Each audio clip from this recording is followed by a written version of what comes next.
Bismillahirrahmanirrahim. Assalamualaikum warahmatullahi wabarakatuh.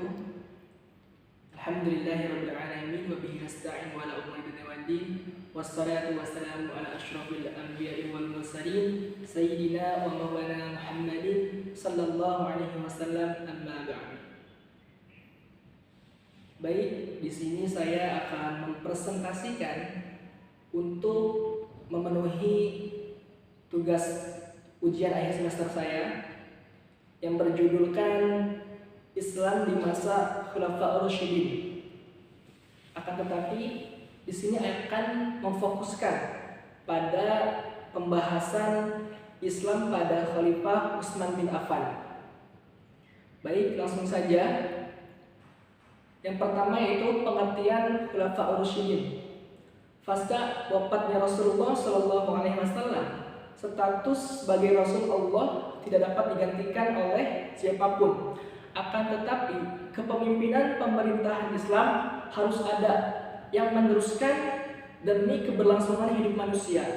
Dalam sejarah, penerus kepemimpinan pemerintahan Islam disebut dengan Khulafa ar-Rasyidin, di mana kata tersebut terdiri dari dua kata, yaitu al-Khulafa dan ar-Rasyidin. Al-Khulafa yang merupakan bentuk jamak dari kata al-Khalifah yang bermakna pengganti, dan kata ar-Rasyidin yang bermakna cerdas, cendekiawan, pintar, arif, bijaksana, dan benar. Maka dapat disimpulkan bahwasannya Khulafa ar-Rasyidin ialah para pemimpin yang arif dan bijaksana sebagai pengganti kepemimpinan pasca wafatnya Rasulullah Shallallahu Alaihi Wasallam.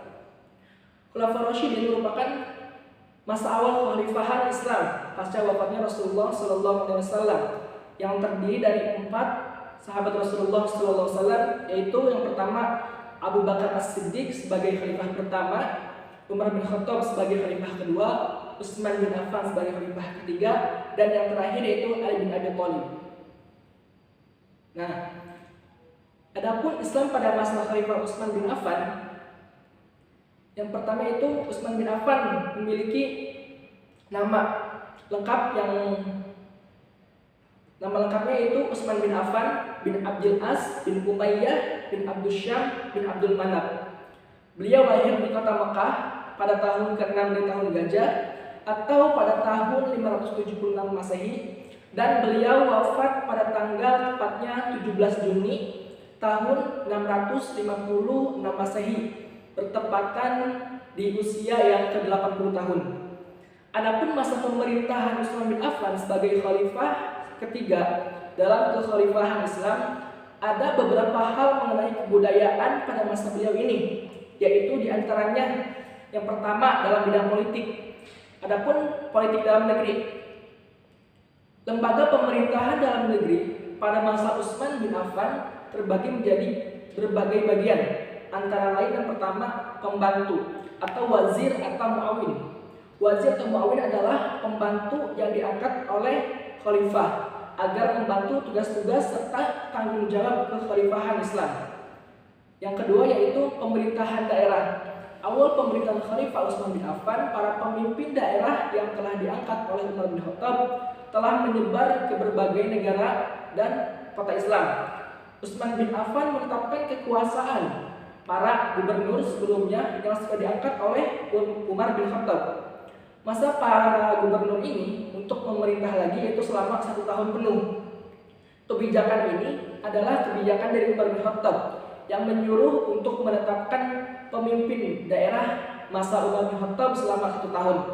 Adapun yang ketiga yaitu Baitul Mal atau keuangan.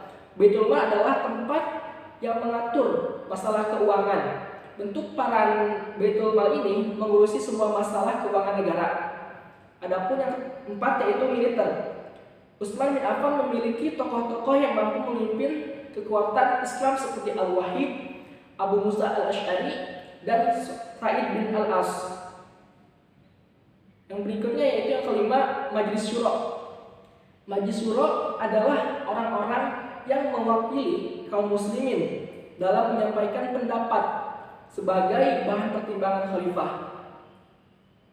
Adapun politik luar negerinya yaitu Utsman bin Affan melaksanakan politik ekspansif untuk menaklukkan daerah-daerah seperti Azerbaijan, Array, Alexandria, Tunisia, dan lain sebagainya. Adapun dalam bidang ekonomi, pada masa Khalifah Utsman bin Affan, dalam bidang ekonomi terbukti sangat berkembang dengan maju dan pesat. Utsman bin Affan menggunakan prinsip-prinsip politik ekonomi yang dijalankan di pemerintahannya. Prinsip-prinsip tersebut sebagai berikut. Yang pertama, menerapkan politik ekonomi secara Islam. Yang kedua, tidak berbuat zalim. Yang ketiga, menetapkan kewajiban harta atas kaum muslimin untuk diserahkan kepada Baitul Mal. Yang keempat, memberikan hak-hak kaum muslim dari Baitul Mal. Yang kelima, menetapkan kewajiban harta kepada kaum kafir zimmi. Dan yang keenam, para pegawai cukai wajib menjaga amanat dan memenuhi janji. Adapun dalam bidang sosial, pada masa Khalifah Umar bin Khattab, masyarakat tidak diberi kebebasan untuk melakukan segala hal. Semua kaum muslimin tidak diperbolehkan untuk keluar daerah kecuali harus dengan izin dan untuk waktu tertentu. Dan banyak permintaan izin demikian itu ditolak. Pada masa Khalifah Utsman bin Affan ini telah memberi kebebasan kepada umatnya untuk keluar daerah. Kaum muslimin dapat memilih hidup yang serba mudah daripada di masa Umar bin Khattab yang dirasakan terlalu keras dan ketat dalam pemerintahannya. Adapun dalam bidang agama, yaitu tentunya mengerjakan sholat, ibadah haji, dan juga pembangunan masjid seperti pembangunan Masjidil Haram, Masjid Nabawi, dan Masjid Quba. Adapun yang berikutnya yaitu penyeragaman mushaf Al-Quran. Nah, karya yang paling gemilang diwariskan oleh Utsman bin Affan kepada umat Islam sepanjang sejarah adalah keberhasilannya menghilangkan perbedaan versi bacaan Al-Quran dengan menyusun mushaf Al-Quran dengan bacaan standar. Mushaf itu dikenal dengan mushaf Utsmani. Penyusunan kitab suci Al-Quran adalah suatu hasil dari pemerintahan Khalifah Utsman bin Affan.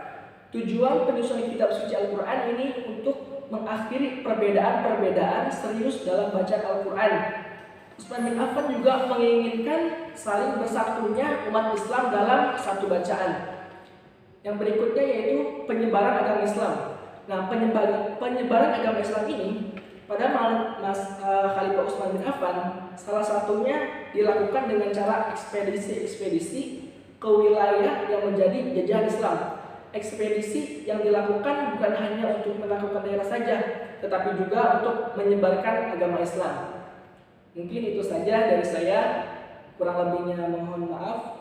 Wallahul muwaffiq ila aqwamit thoriq. Wassalamualaikum warahmatullahi wabarakatuh.